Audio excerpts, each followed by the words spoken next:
You're listening to the Patriot Nation podcast.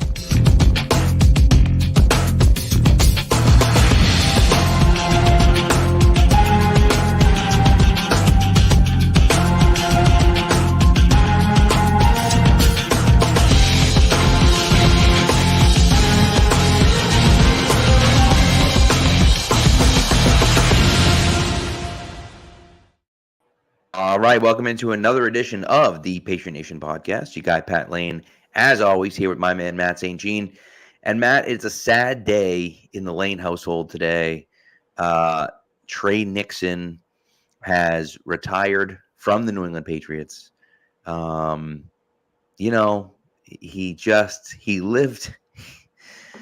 Listen, I will always be the conductor of the hype train. Always. I won't say that he had terrible hands and that's why he couldn't make the team. I won't say that, he had a bunch of opportunities and just couldn't make it. But some people could say those things. I still can't believe Tre Nixon was one of the first, I think the first player to wear 87 after he was Gronk left, which is crazy. He had his moments. He was a solid player at points. It was one of those, I loved him, but it was one of those things where it felt like every preseason you were waiting for him to make that one moment, and it just never quite came. Or had a couple drops in there, and there was one. You saw the talent, but it just never. Yeah, and I'm trying to think of. So when he was a rookie, his rookie year, and I'm trying to think if it was Mac or if it was Cam. It was a preseason game. It was a preseason game, and I mean, just an absolutely perfect throw into the corner of the end zone. And it was one of those weird things where he was maybe rolling out or something. He made this incredible throw to the corner of the end zone. And I don't know, it was covered, but he had a shot at it and he just dropped it. And he just man, that just sucks. It was a great play and he just couldn't finish it. And that kind of summed up because he got open. And he did what he could, and he just couldn't finish it off. Couldn't finish off the game. Nope. And that's there was a lot of that with him, and that's he was incredibly for a guy who went that late in the draft.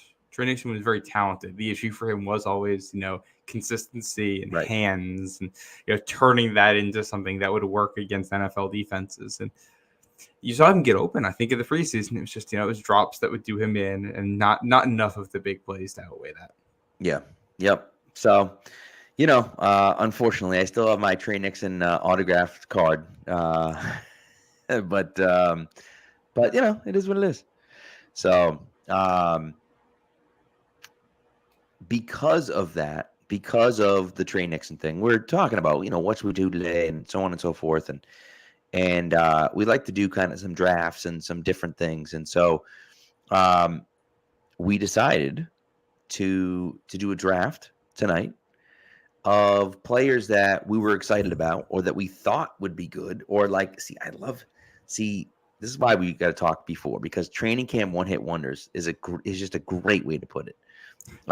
So that's our draft tonight is training camp one-hit wonders, guys that we really thought were going to be great and just weren't. Yeah. And there's a bunch of examples. The majority of them are on offense. I don't know if I found any on defense. There might have been one or two guys. Well, part of the issue with this is that the guys who are one-hit wonders on defense almost invariably just kept playing well in the regular season. Like a guy like a J.C. Jackson would fall into this category, but he became a very good cornerback. And Malcolm Butler, same thing. That type of guy, defensively, they turned into that. And then the other thing is, if you're a defensive player and you're playing, linebacker or somewhere around the line of scrimmage, it's hard to be a one-hit wonder in something like that. It's because if you don't have the size, if you don't have the speed, if you don't have the instincts, you're going to get washed out pretty quick. So there's one guy that I think kind of falls into that category. We'll talk about him. I doubt you're going to take him. I don't think I'm going to take him either, but he'll be an honorable mention at the end. We'll talk about that. So So are we doing snake draft? That's what I'm thinking. We'll do snake. And did I start last time? I feel like I started last time, didn't I? You did. I think I'm up. Oh boy, this is. So I think you're up with the first overall pick. Yeah. Let's see. because I think there's a lot of ways you can go, and also judging the criteria here. This is obviously so nebulous. You can go by how good the player was. You can go by how fun the training camp was, how good you thought they were going to be. A lot of different ways to do this. Oh man, I'm gonna go with a guy who I think, especially there's a couple of people who could fit in this. I'm gonna go with one, especially when I was a little bit younger, who I got really hyped up for, and who also came to a very quick end in New England. Who I think really fits this, and this is one that we talked about earlier, Pat. I think this is a good one overall to set the tone here. We're going with a tight end. Give me Zach Sudfeld. Woo-wee. You know what's so funny is that I kid you not, my father texted me during the show, and he goes, "Who was that tight end everyone was sure was going to be a star, and then played a little with the Jets maybe 8 years ago?" Zach Sudfeld. Yep. That's the guy. Yep. It's a fantastic pick. It's so perfect because there was nothing that would lead you to believe that he was this incredible. I mean, we saw like little tiny flashes of it, but it was one of those things where everyone was like, "Oh my God, like this guy is it." And it's just like Zach Sudfeld just sucked. He just sucked. I mean, like it just, it's okay. He just wasn't good. When Sudfeld got the baby Gronk nickname from it looks like Ben Volin was the guy who coined that. Here we go. A quote here from Volin. "I'm driving the bandwagon on Sudfeld. I love this kid. I mean, he's basically baby Gronk, 6'7". Man, baby Gronk too. That's really funny nowadays. Great athlete, really good in the run game as well. Brutal. Undrafted. He was a 5-year college guy, which I actually didn't realize at the time. He was at Nevada for a while. Good athlete, big guy, and ended up playing 4. He made the team out of camp, was on the team for 4 games, and got cut. Had a single catch, 3 targets, no catches. Played, what is this, like 45 snaps? Just in those 3 games. It was inactive for one of them, and then got cut. Ended up going to the Jets. Stayed with them for a little bit, and that was it. Yep. Matt with the quote right here went from Studfeld to Dudfeld in 2 seconds flat. So totally true. He really did. So no, that's a great round 1 pick. That's a great pick. Now the question becomes, what the hell do I do here? And you get to double up. I'm going to double up, and I think I'm going to go with 2 fairly recent ones, but only because, my first pick is going to be Jeff Thomas. And here's the reason why it's going to be Jeff Thomas. We were so sure, and by we, I mean every single Patriots fan and Patriots beat writer, we're so sure that Jeff Thomas out of Miami was going to be like their number 1 wide receiver. And he fell in the draft because of off-field issues, and he was a stud, and he was going to be incredible. And you don't just wait until you see him on the field. He's going to blow everyone away. It's going to be unbelievable. Their receiving problems have solved. And he never even played. Like, I don't think he even played. Did he even play a preseason game? Like, I don't remember him on the field at all. Was he injured or something too? Yeah, he was injured back and forth. He was everything else. Matt said he wore 75 in camp, which he did. Wore 75 in camp because he's like literally the last guy he picked up, and he just could not play. Just absolutely couldn't play. And so, just because the hype around him was so big, and it was just an out-and-out disaster. And so Jeff Thomas is my here's my first round pick. Here's a headline for you. This is from August 20th, 2020. So well into the preseason. The headline: Patriots rookie wide receiver Jeff Thomas makes first public appearance at training camp. Because he'd been missing at different points. Right. And I'm telling you, people at that point, people were still like, "Oh, well, just wait until Jeff Thomas comes." I mean, I was one of those idiots that was like, "Oh yeah, dude, he's gonna be great. Of course, he's gonna be good." and he was not. He was not.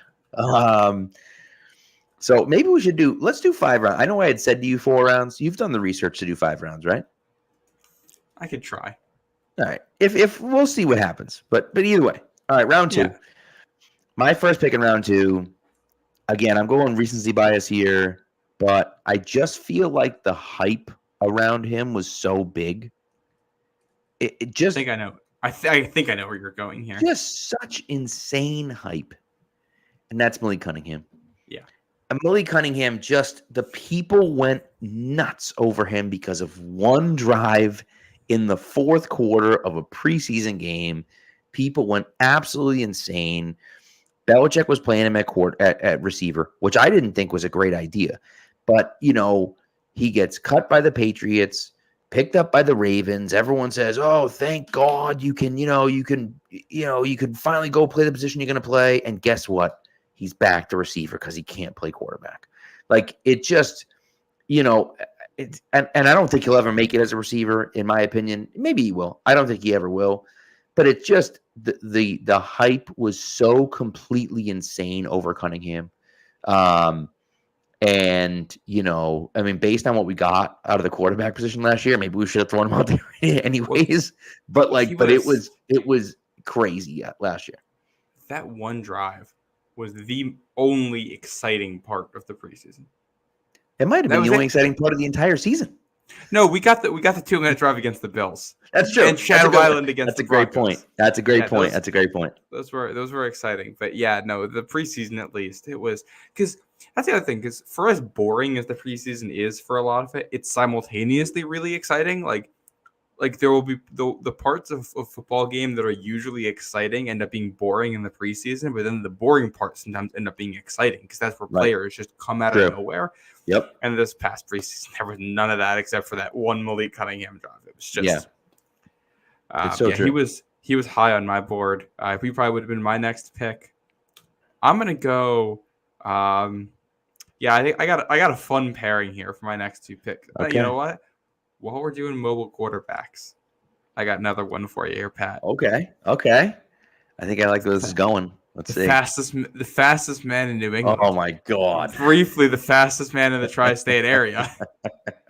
The man, the myth, the legend, Danny Etling. Oh my Lord, Danny Etling. With the read option touchdown in that was in the 4th preseason game against the Giants. I don't even remember what year that was. 2018, 2019, something like that. God. Yeah, the LSC product. Incredible peak preseason moment. I think it was an 85-yard touchdown run. It might have been 75 yards. But it was like first play of a drive, read option. I think it was Nobody went with the quarterback. I think it was like 85 yards. Yeah, it was I'm pretty unbelievable. Sure. Yeah, I'm pretty sure it was like 85 yards. 86, says Matt. 86, yeah. 2018 draft, so it must have been 2018. Because he was a rookie that year. And then he switched. Yeah. Remember he switched to tight end? He was like working out at tight end too. And because he was wide receiver. I'm sorry. He was in the 2019 camp, he came in trying to be a wide receiver because he just basically was like not. You know what I mean? Yeah. Yep. He had 113 yards rushing in that preseason game. We're gonna overlook the 2 interceptions he threw. Yeah.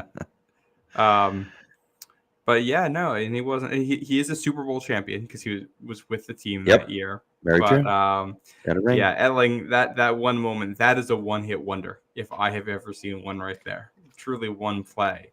I'm gonna add somebody else here. A couple years earlier than that. This is somebody who did make the team, and somebody who would make an impact in New England. Okay. That's Chris Harper. Oh my God. Yeah. He was exceptional in the preseason. I think he led the team in like receiving yards or whatever in 2015 as an undrafted free agent and made the team and like looked good, especially because, that was the year Brendan LaFell was rough, 2015, and Aaron Dobson was not it. And it was, you were searching for that wide receiver depth and it looked like, all right, we might have somebody. And then he muffs a punt in Denver. He might have been undrafted free agent in 2014 and then made the team in 2015. I'm gonna have some of the years mixed up here, but yeah, somebody who played well enough in the preseason to make the team and then had a costly game-losing play that arguably determined the Super Bowl champion that year with how important home field was in the playoffs. You were right, by the way, about 2015. Yeah, that was God. Yeah, that one game, Patriots win that game, and they win the Super Bowl in 2015. Or maybe not, because maybe they don't beat Carolina that year. I think Carolina matches up differently with New England. Paper tiger, in my opinion. I always felt that way about Carolina. I agree they were a paper tiger, but this was also before Bill figured out how to stop a mobile quarterback. That is true. It's a good point. It's a good point. And the Patriots were so injured that year.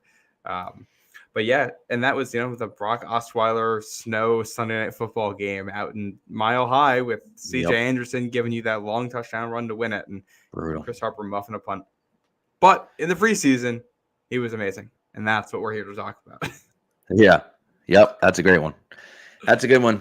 By the way, we got Jordan Walker watching us from St. Louis. Thanks for coming out. Hell yeah. Appreciate it. The city that produced NBA champion Jason Tatum. Hey, baby. All right. My third round pick, I can't believe he's still here, to be honest with you. He is, I feel like we potentially could have named this draft after him. We didn't. Mm-hmm. But we could have named this draft after him, and that is Bam Childress from The Ohio State University, undrafted player in 2005. And this is just enough before my time on this one. That's true, I suppose. But like the absolute definition of a summer warrior. Like the dude was a legend in preseason games and in training camp and just couldn't play. Just couldn't actually play, but looked great in the preseason and training camp playing against backups. But no, that one's that's a fun one. So that's an all-time name, because that's somebody that I missed watching him play. But I know when I go on Twitter and I see people just a little bit older than me talking about the good old days, that name always comes. Bam Childress ain't walking through that door. Right. He was electric in the preseason.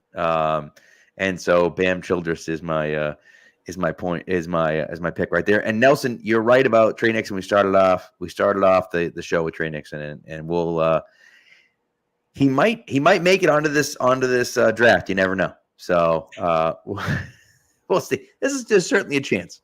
If I'm one of the guys drafting, there's definitely a chance that he'll end up on the draft board. So, but all right, let's take a quick break, and we'll come back and finish off this draft of players that were training camp one-hit wonders. PrizePicks is America's #1 daily fantasy sports app with over 5 million active members. PrizePicks is the easiest and most exciting way to play daily fantasy sports. Unlike other apps on PrizePicks, it's just you against the numbers. All you do is pick more or less on 2 to 6 player stat projections and watch the winnings roll in. Get in on the daily action with your friends and become part of the PrizePicks community today. Now, you can win up to 100 times your money on PrizePicks with as little as 4 correct picks, which means you can turn $10 into $1,000. Now, if you're looking for promotions, PrizePicks get you covered every single week, from lowering select players' stat projections on Tuesdays to help your lineup hit, or getting your entry fees back if you have losing lineups on Friday. Now, for me personally, I'm all in on the WNBA right now. I'm going Caitlin Clark with more than 3.5 3-pointers made, and Brianna Stewart for more than 23 points. And then in the MLB side, I'm going with Kyle Schwarber for more than a 9-hitter fantasy score, and Paul Skeens with more than 5 pitcher strikeouts. Now, download the PrizePicks app today and use the code CLNS for a first deposit match up to $100. That's code CLNS on PrizePicks for a first deposit match up to $100. PrizePicks. Pick more. Pick less. It's that easy. All right. So we got 2 rounds left, and I got about 6 guys that I want to take. It's not great. It's a very tough decision over here. But I'm going to do it. I'm going to show my age a little bit. Hit me. I'm going to show my age a little bit, and I'm going to give you a guy you may not have ever heard of before. Okay. But that I was a very big fan of way back in the day. Actually, so this guy actually ended up having about a 10-year career in the NFL. Won a Super Bowl, not with the Patriots, but never really finished his career with 11 career receptions. So, not really great. So, that guy is the pride of Marshfield, Massachusetts, from Brown University, Sean Morey. Wide receiver Sean Morey. Heard this name. Yep, he was an drafted in the 7th round of the 1999 draft by the Patriots. Played with the Patriots for 1999 season and the 2000 season, and then I believe was cut. Oh, I'm sorry. Spent the 2000 practice season with practice squad with the Patriots, and then actually ended up playing in Barcelona for like that summer, and then joined Philadelphia. And actually, they were saying was nominated for like an All-Pro team in 2003 as a special teams guy. So he turned into a special teams maven, basically, is what he did, and played 10 years because of it. But that was Sean Morey was like a white wide receiver from Brown that like everybody loved. And he didn't do enough, and he didn't really become that special teams ace until after he left here. But I was like convinced that Sean Morey was going to be great, and he wasn't. See, so what's funny about this is that I'm pretty sure I wasn't even a year old yet when he was drafted. So that's right. No, I mean, again, drafted in the 7th round in 99. So you're talking 25 years ago, Yeah. He's I have to go look up some Sean Morey highlights after this. That's what I'm going to do before bed. There you go. Yeah. All right, I got 2 guys coming up. I'm sticking recent here. All my guys are recent. Okay, I like it. I got one here that I think is really fits this category. Type of guy. We got a white slot receiver, guy who's productive in the preseason, guy who doesn't even make the roster. Oh no, Austin Carr, come on down. Oh, that's such a good one. I love it.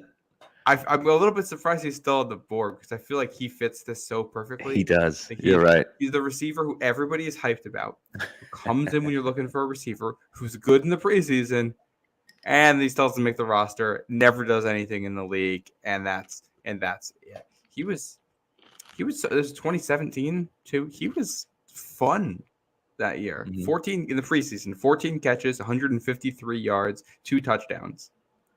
Doesn't make the team, waived, goes to the Saints, played 2 games his rookie year. He did have almost 100 yards receiving his second year with the Saints. IR his next year, and then kind of an on-again, off-again roster guy in 2020, and that was it for him. But those 153 yards in the summer of 2017 will not be forgotten. I love it. Yeah. And look at Matt says his career stats. That's so good. Well done, sir. And done. So he has his career stats: 13 catches, 133 yards, 3 touchdowns. He had basically the same numbers in his first preseason. Right. Yeah. My other one here. This is kind of the opposite of a one-hit wonder, but I have to put him on because he's so synonymous for just his preseason production. I feel like I'm going to slide him into my last pick as kind of a lifetime achievement award.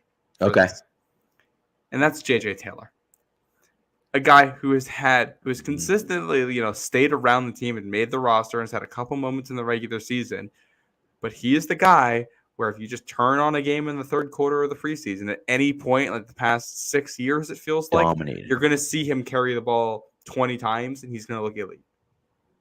And that, I think, deserves recognition here for a guy who's never amounted to anything significant in the NFL. JJ Taylor, you deserve your flowers as a preseason Patriots legend. I love it. I really want to draft Tre Nixon. I really want to do it. I mean, he's the inspiration for this draft, but I just don't know if I actually can, because he's because there are guys that had more, I would say, hype around them. And so I think I'm going to go with Devin Asiasi. Okay. Just, and I could have gone with Dalton Keene as well, I suppose. But the two of them, people are like, oh, they're going to like reshape the Patriots tight end group. The Patriots traded up for both these guys. And Asiasi gets hurt in his first training camp, never really makes an impact, plays his second year with what's his name? Come on now. It's coming. No, well, did he get drafted? They got drafted in 2020, right? Yeah. And so he did end up playing a few games with Cam, but he just was a mess. Oh yeah, he sucked. He got that touchdown in week 17 against the Jets. Yes, right. So he just never amounted to nothing, unfortunately. That's a tough one. That's a tough one. He has some decent moments as a blocker, but yeah. Can I? Yeah. The other guy I want to say here, because he never really even had the moment in training camp because of injury, but from that same draft, Dalton Keene. Yeah. hype, Same thing, man. 100%. Elite athlete. They called him Rambo, but yeah, wasn't on the field. It was tough for me to choose between those two. I feel like I was a little higher on Asiasi, so that's why I went Asiasi, but you certainly could have gone Keene as well. And Tyquan Thornton's a good one as well. People have mentioned Tyquan Thornton. That's certainly a good one. Tre Nixon retired today. That's why. That's why. Yeah. I got another name here that I think I got a few deserves an honorable mention because he had one hit in the regular season as well. Okay. But Brian Timms. That's a good Randy Moss Timms. Yep. Oh, dude. Here's Jeff a good Demps. one. How do we forget Jeff? Demps. You brought up Jeff Demps when you gave me the idea. Like when we talked about this idea. No, I brought up Jeff Thomas, not Jeff Demps. I forgot about Olympian sprinter Jeff Demps, who just can't play football. Super fast, can't play football. Yeah. A few more on my list. Obviously, Tre Nixon. Michael Bishop was on my list. Michael Bishop was Malik Cunningham before Malik Cunningham was Malik Cunningham, except Michael Bishop had like a crazy arm. And so Bishop was awesome. He just couldn't actually play. From Kansas State. You don't see a lot of guys from Kansas State. Jared Stidham. I was convinced that Stidham was going to be the guy. When that Stidham sitting on the throne picture dropped, it was like, all right, here we go. I was convinced that Stidham was going to be the guy. Fooled myself on that one.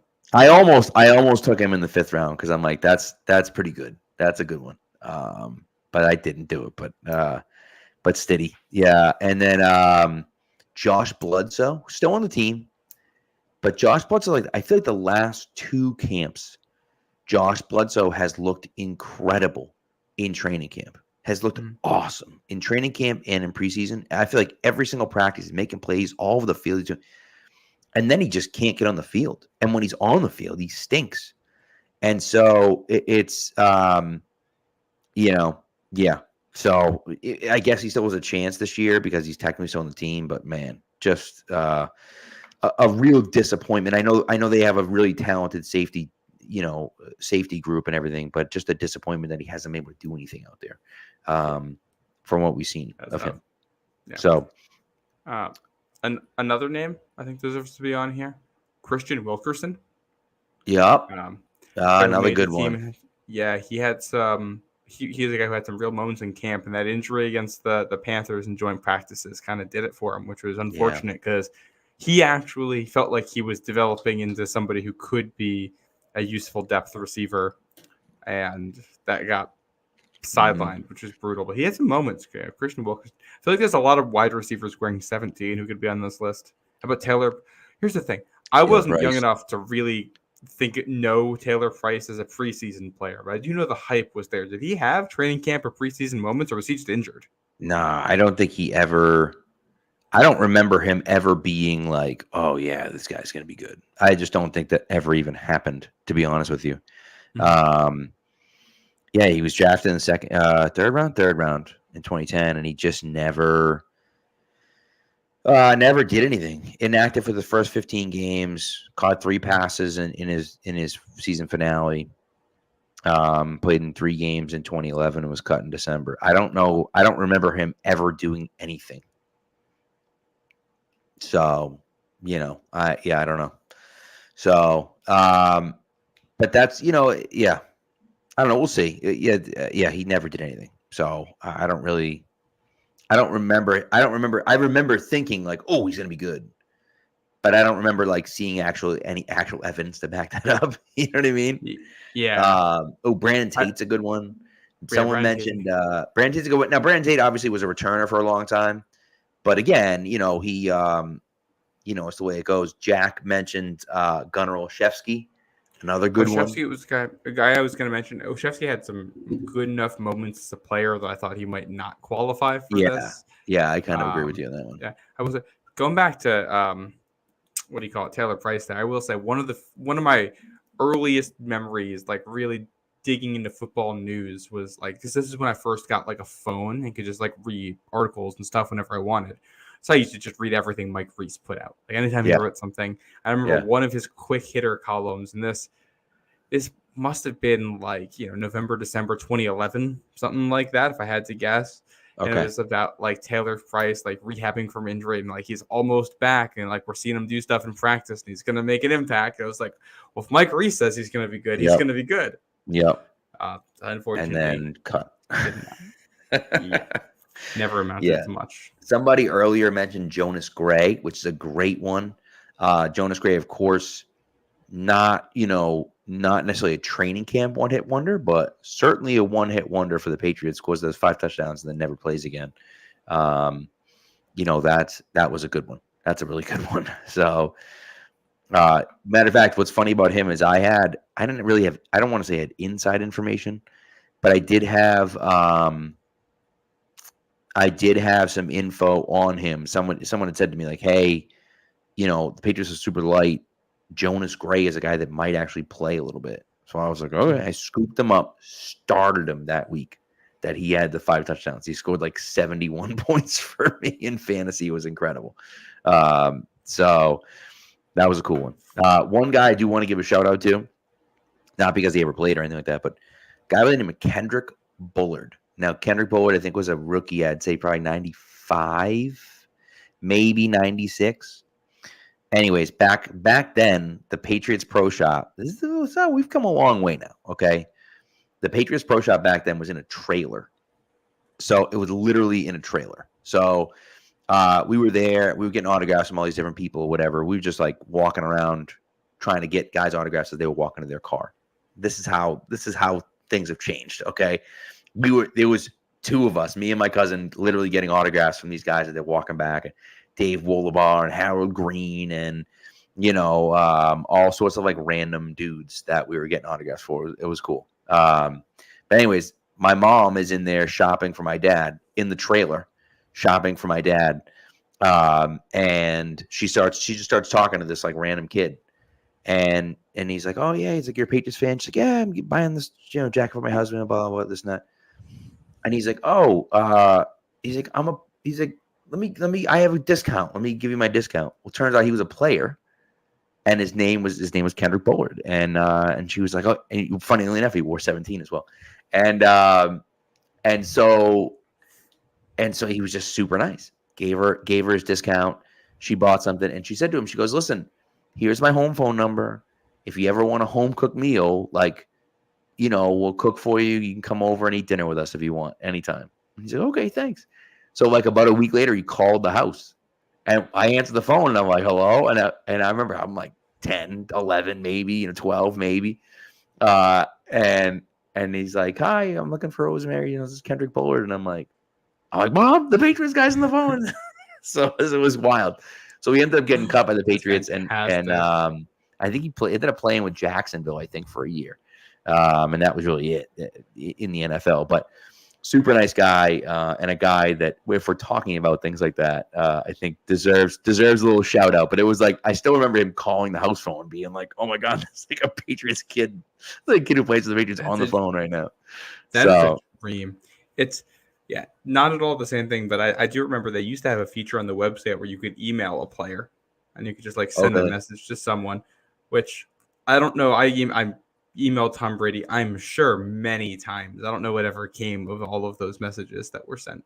Yeah, But probably not I much. did not. I tell you, I didn't get a call on my home phone from him. Yeah, yeah. No, but that's cool. I didn't realize they did that. I don't remember that. Yeah, I do remember at one point when I was a kid being like, this is how obsessed with Tom Brady I was. I didn't send a message like, oh, like I want to be a franchise quarterback because of you or anything like that. It was, I want to be in the NFL and be your backup. I love it. That's so good. Which of Hey, course my parents were like, hey, you're not like you're still young. He'll be out of the NFL by the time you're there.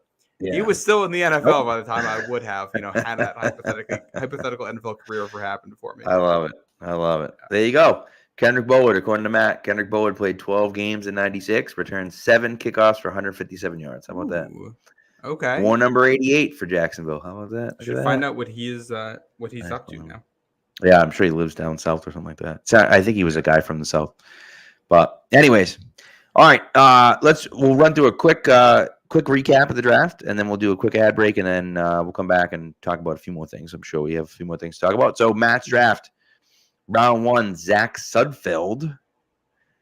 Round 2, Danny Etling. Then Chris Harper, Austin Carr, and J.J. Taylor. That's one heck of a Take it draft on the right there. world with that team. I That's like that is right there. Like that's a really good starting like 5 skill position guy type things for the fourth quarter of a preseason game. Whew. Yeah, I like that. It's gonna I like that.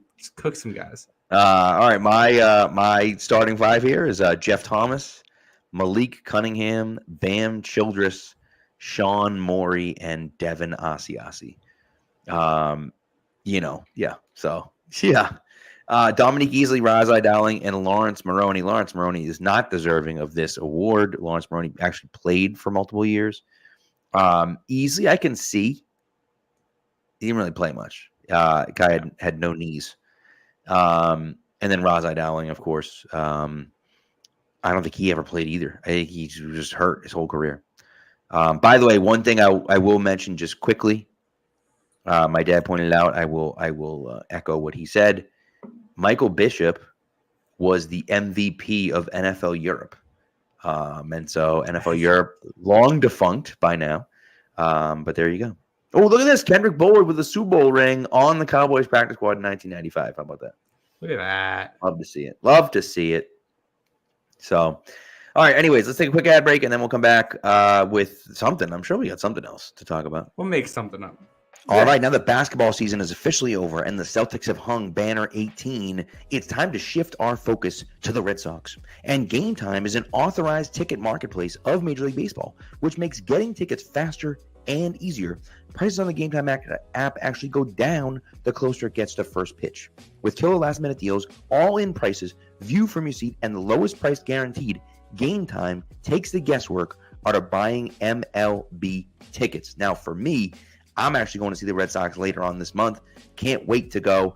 And it's going to be a lot of fun. What is better than sitting in the stands at Fenway with a dog and a beer watching the Red Sox play? Fantastic. Great way to spend a summer night. Now, on Game Time, you have last-minute deals. You can save up to 60% off buying last minute for sports, even concerts or comedy or theater or anything else that you go to. You can actually save with zone deals as well. So you can choose the section and let Game Time choose the seat for you. And then they also have all-in pricing. And this is great because all-in pricing shows a total upfront with none of those hidden fees that you have when you get to checkout. So take the guesswork out of buying MLB tickets with Game Time. Download the Game Time app, create an account, and use the code CLNS to get $20 off your first purchase. Terms apply. Again, download the Game Time app, create an account, and redeem the code CLNS for $20 off.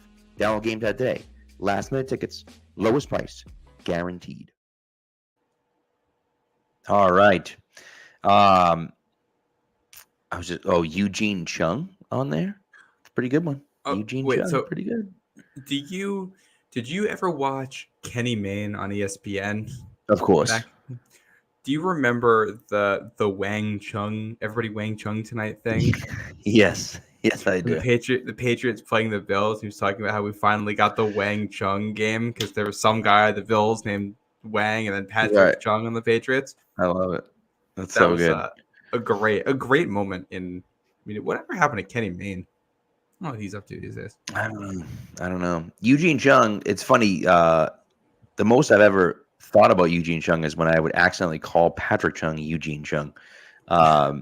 So just because he was wearing he had the same last name and on the Patriots. So it's funny doing that stuff, and you find, and I'm sure people that are listening or are watching that kind of have something similar. But after you watch for so long, you see a guy out there with a number or with a name, but with a number, and you're like, wait, what is that guy doing out there? And you're like, oh, wait a second. Like, you see someone with 54 and you're like, oh, is that, Hightower or Bruschi, or, then you start going back, you know what I mean? When you're like, oh God, that's this guy. And you're like, wait, that guy's played in 20 years. Like, what the hell am I talking? What am I talking about? That's not him, obviously.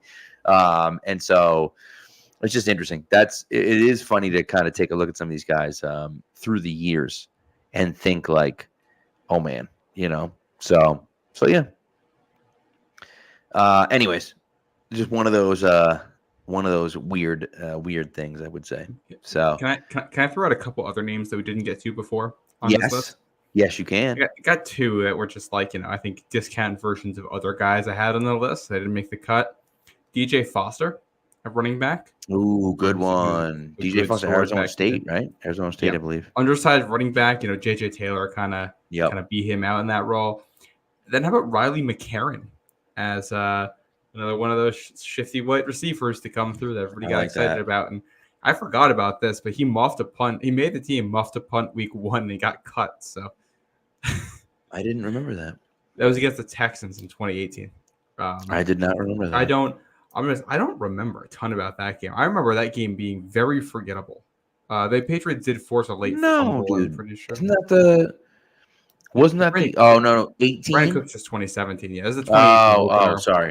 It was just like an overcast day at Gillette. Patriots kind of controlled the game for most of it. Yeah. Not a super memorable game. No. Thad Skywalker in the chat saying Braxton Berrios. I think he's too good at football to qualify for this category. He actually did something. Right. That's really the issue, is that we're looking for guys that, the entire point of the draft, and Jack had said that, Mac Jones and Lawrence Maroney, those guys didn't live up to the hype. And that's totally true.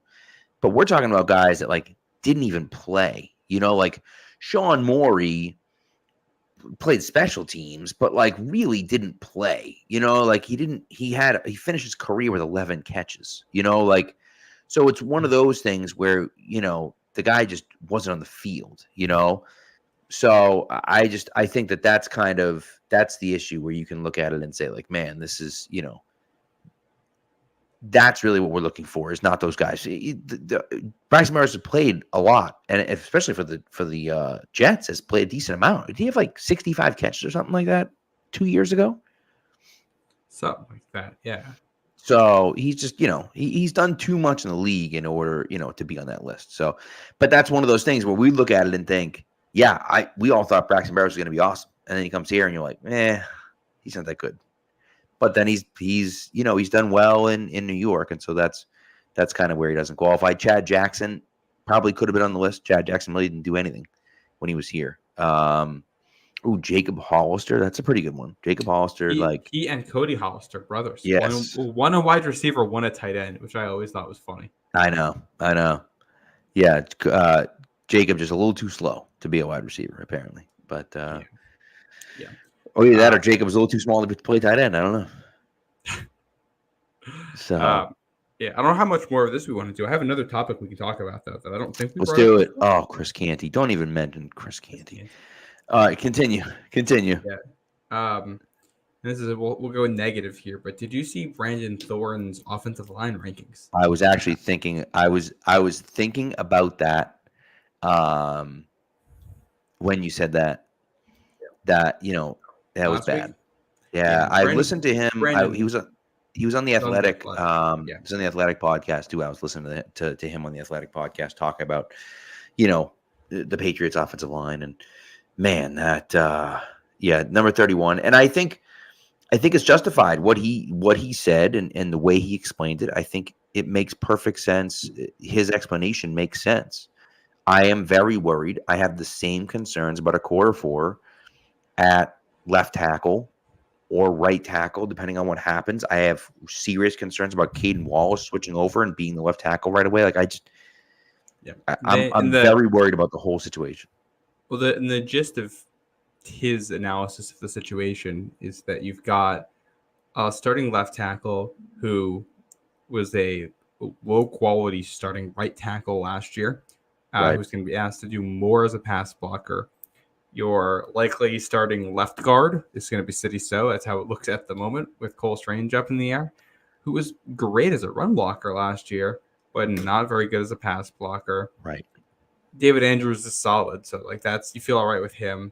And then Michael Onwenu, for as good of a run blocker as he is, he's an okay pass blocker, and it's tough to have a good offensive line when you can't trust either of your offensive tackles on an island with edge rushers. Mm-hmm. And then the other part of this is that City So's biggest weakness as a pass blocker last year was on picking up twists and stunts and communicating and all that.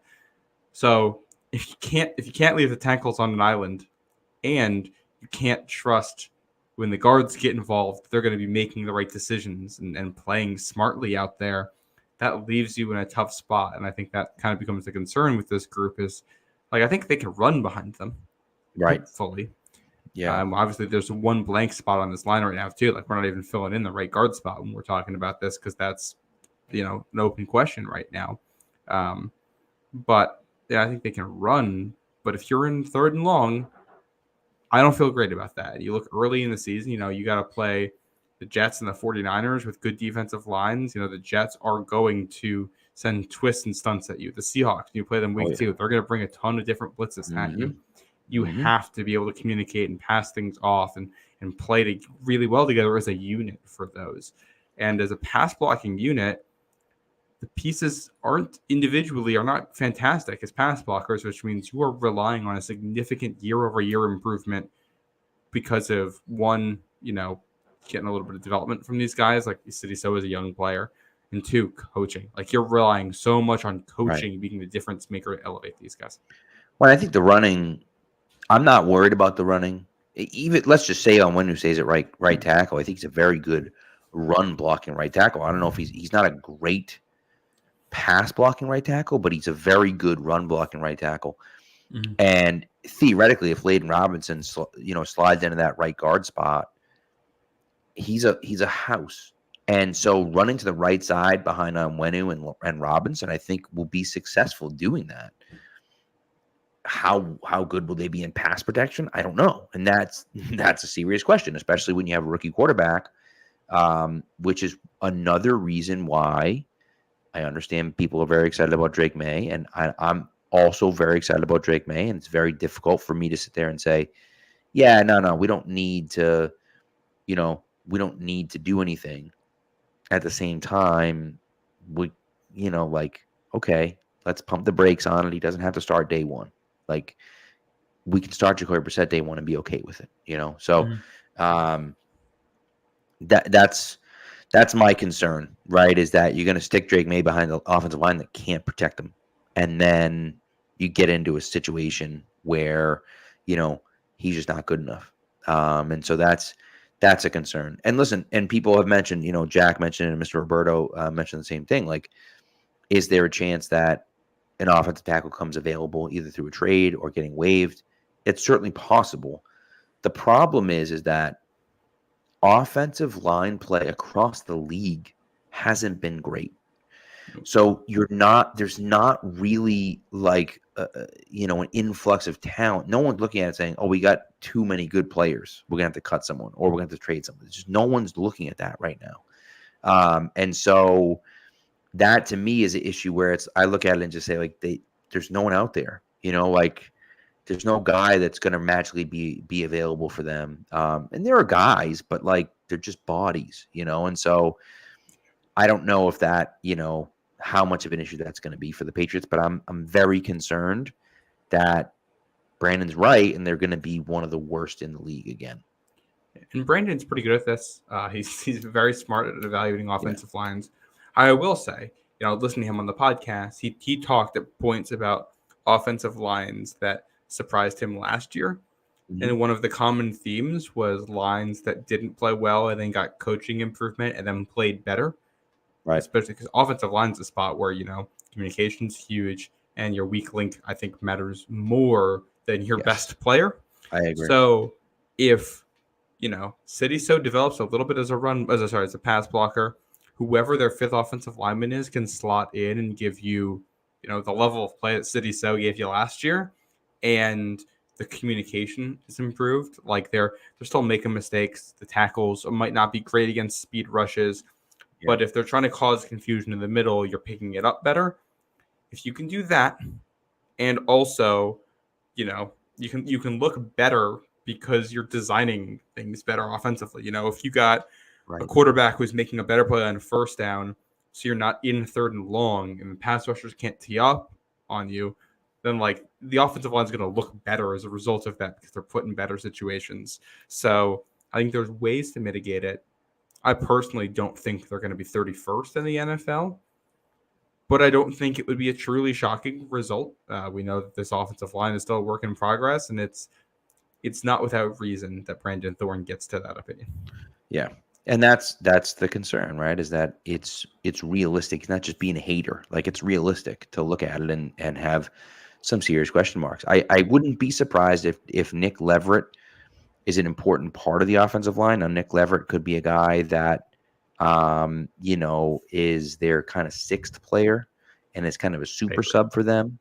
I could see that happening for sure, right? Whether he's playing both guard positions or whatever the case may be, but he can play center too. He can play center too. And I think it was I forget who mentioned it on the show about him being a fullback too. Yep, that's true. Yes, and in Tampa they use him a little bit as a fullback. So he can be a sixth offensive lineman. You can use him in a lot of different ways there. I think he could be impactful in that role.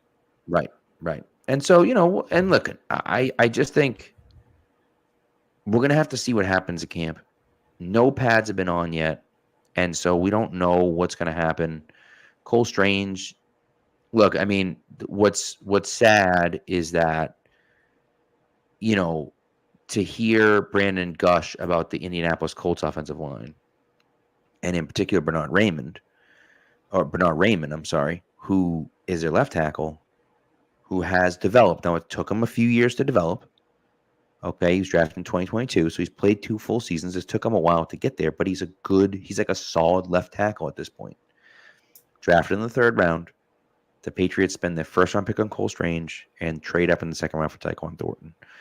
And, again, knowing where the Patriots were at the time, right? Yeah, okay, he's not going to improve their offense significantly, especially when you have, Trent Brown ahead of him. But if he's a guy that can develop over time and you can develop that guy, now you're talking about, man, like we could have been we could have been in a position where we have the left tackle of the future on the team. And they just weren't ever in that spot. They were never drafting tackles to kind of be there. I know people were pissed last year they didn't take the kid DeJuan Jones from Ohio State. And so it feels like they have ignored the position for far too long. And that's kind of why they're in this spot. I think Caden Wallace could be a good offensive tackle. But the question is, can he play left tackle? Is he just a right tackle? And if he's just a right tackle, does that mean on one who has to slide back to guard? And that means a core force playing left tackle. And, and those are those questions. Then it's like, well, okay, so we start a guy at right tackle. He's a rookie. Probably going to struggle a little bit at the beginning, and that's okay.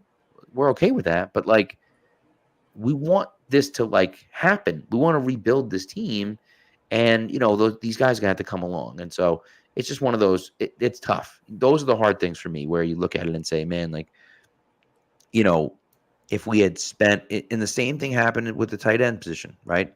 After Gronk leaves, you never draft a tight end until it's too late, and then you're reaching for guys. Yep. And so you did that same thing. I felt like, and yeah, but it just it's frustrating, but that's kind of unfortunately the position that they've been put in, and that happens because you miss on the Isaiah Wynn pick. If you hit on that pick, well, you have your starting left tackle of the future, and you're good. You don't have to worry about any of this stuff, right? And by 2022, you knew you didn't, right? By 2020, you should have known you didn't. If we're being honest, So it's a tough spot. Yeah. Yeah. I do want to mention one other story before we wrap up here. Yes. Because I just remembered this. Have you seen the Jaden Daniels, Brendan Ayuk stuff in the last 24, 48 hours? No, I did. I did see Ayuk posted something about like Washington's offense or something like that on his Instagram story. Yeah, Brendan Ayuk has been kind of openly trying to force a trade to Washington because he played with Jaden Daniels before, and he posted a picture on his Instagram story of what looked like a picture from a video of Washington Commanders practice with Jaden Daniels playing quarterback. Clearly, kind of watching Jaden Daniels film. I want to go play there type of thing, trying to get this deal. And obviously, the first takeaway from that is going to be the Brandon Ayuk 49ers drama. What happens to trade? But my first thing is, can we, for a minute, say thanks that we didn't draft a quarterback and put our entire franchise on a guy who's going to send clips from practice to other teams? Yeah, it's rough. I don't like that. Maybe this is something that is common and happens in the NFL, and like guys will like share plays and highlights with one another. And if that's true, I'll walk this back a little bit. But this is the first time I have ever seen players openly sharing practice film with players from other teams, like before the season. Like this is installs. Like this seems like the kind of stuff that you're not gonna, because it wasn't like a clip of what do you call it? Jaden Daniels throwing drills or something. It's full. Right. It'll look like 11 on 11. So they're full on, installing plays at that point. And I can't imagine any coach would be too pleased with that happening. No. And Jack mentions it could be from YouTube, but I just I don't think so. This is the coaching all 22 film from practice. It's that angle, which you don't get publicly unless. Maybe I'm wrong. Maybe the Commanders do put some of this stuff on YouTube, but that is, again, would be the first I have heard of that. I mean, listen, if it works out and they get Brandon Ayuk, I guess it was worth it, I suppose. But I don't know. I'll tell you, if Drake May winds up being the guy and Jaden Daniels winds up being a bust, Chad Ryland will go down as a hero in New England, all right? Because I truly feel, and I could be wrong about this, I feel like the Patriots were comfortable taking either guy at 3. I feel like they were very high on Daniels, they were very high on May, and they were going to take either one of them at 3. What would they have done at 2? I don't know. I don't know what they would have done at 2, and I think that from everything I've heard, they were split inside there as to who they had as number 2 and who they had as number 3. And there's a chance that if they were at 2, they'd take Jaden Daniels just like Washington did. And so, but I'll tell you, it would be pretty unbelievable if, and again, I was very high on Emmanuel Forbes, so certainly could be, he certainly could have a bounce back year this year. But if Washington took Emmanuel Forbes the pick before the Patriots took Christian Gonzalez, and then took Jaden Daniels the pick before the Patriots took Drake May, and they both wind up being hits, and they both wind up being busts for Washington. I mean, golly, that's just that'd be a rough few years for Washington, and Patriots have a lot to be thankful for. And that it then creates the meme where back-to-back years, and I've pointed this out multiple times, back-to-back years. Philadelphia had the number 1 pick, and LA had the number 2 pick. And people let LA slide a lot when they talk about, the Brown Tatum back-to-back years. But Philly had the number 1 pick back-to-back years. LA had the number 2 pick back-to-back years, and Boston had the number 3 pick back-to-back years. And Boston ended up with Tatum and Brown. and Philly ended up with Ben Simmons and Markelle Fultz, and you're like, that's just it's highway robbery. And the Lakers took Ball and Ingram, who are both decent players. Ball's been hurt a lot, but but still, they're not Brown and Tatum. I'll tell you that much. No, they are not. So, but anyways, it could be wild if that ends up kind of happening in the same way. So, anyways, I think it's all we got. I think that's all we got here. We'll be back later on the week. I know it's not going to be Thursday night. Thursday night, I'll be at the Red Sox game. If you're at the Sox game on Thursday, come say hello. Sox. And go use Game Time to get tickets if you want to see That's Patrick. right, baby. Yup, Game Time. CLNS. Promo code CLNS. That's right. Get some tickets to the game. I'm curious. Let's take a look. Let's take a look here. I'm curious about what the prices for the Red Sox game would be. Let's see. If you wanted to come meet me at the game. Yeah, I was going to use it to go get tickets to Sox Yankees this weekend in New York, but unfortunately the weather was not cooperating. The weather was one of two things: either massive thunderstorms or 95 degrees and humid. And I was not you don't going to go outside either way. You don't want to mess with that, bro. The game was very nice from my air conditioned bedroom. So there's $31 seats in the bleachers. Whew, $31 seats in the bleachers if you want to. The super deal right now, the Field Box Row M, $82 a ticket right now. That's on the third base side. Row M's what? 20 rows up. That's a real nice deal right there from Game Time. So download the Game Time app. You'll save $20 if you put in the promo code CLNS. So you only pay $62 for the ticket. So, but anyways, that's what we got. Thanks for coming through, guys. We appreciate it. We'll be back with you later on in the week with another show talking about who knows what. So we'll do something fun again. Talking about something. Also, we're so close to training camp. We're almost there. We're almost there. You know what we're also close to, Pat? What's that? College football 2025. That's right, baby. That comes out next week, right? Does that come out the 25th? Next week. The 19th is when it comes out, but the 16th is when I think you can start playing it. Oh, okay. All right. There you go. How about that? I'm going to be away, so I won't be playing it. But when I come home, I'll be buying it and playing. I'm playing the crap out of it. Very excited. I have already apologized to my girlfriend in advance for what I am going to be doing next week and how little she's going to see of me. It's going to be great. It's going to be awesome. So also, quick update. I'm going to be I'm running a little bit in the morning, doing some training, and I will be running the Patriots conditioning test at some point in the next few weeks. We'll get that filmed and out there. So just a quick side note for people. I'm going to tweet this out, by the way, but I am doing those Patriot Squares again. If anyone's interested in the Patriot Squares, again, hit me up. It's $50 a square, pays out every halftime and final score of every game all year long. So if anyone is interested, let me know. Shoot me a DM or wherever the case may be. But anyways, that's what we got. We'll see you later on in the week. Take care, guys.